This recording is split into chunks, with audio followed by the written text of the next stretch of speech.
வணக்கம். இன்றைய தினம் முன்னாள் குடியரசுத் தலைவர் டாக்டர் ஏபிஜே அப்துல் கலாம் அவர்களின் பிறந்த நாள். அவரின் கவிதை வரிகள் சில.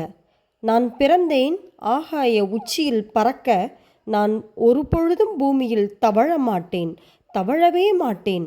ஆகாய உச்சியில்தான் என் லட்சியம்.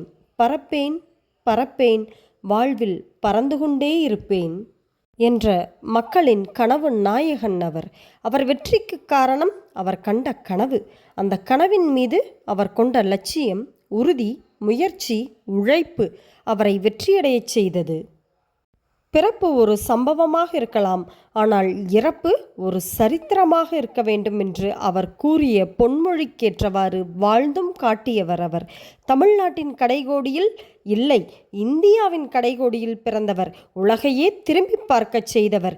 கனவு காணுங்கள், ஆனால் அந்த கனவு என்பது உங்கள் தூக்கத்தில் வருவதல்ல, உங்களை தூங்க விடாமல் செய்யும் லட்சிய கனவே கனவு என்றவர். அவர் கண்ட கனவு பலிக்கட்டும், இந்தியா வல்லரசாகட்டும். நன்றி, வணக்கம்.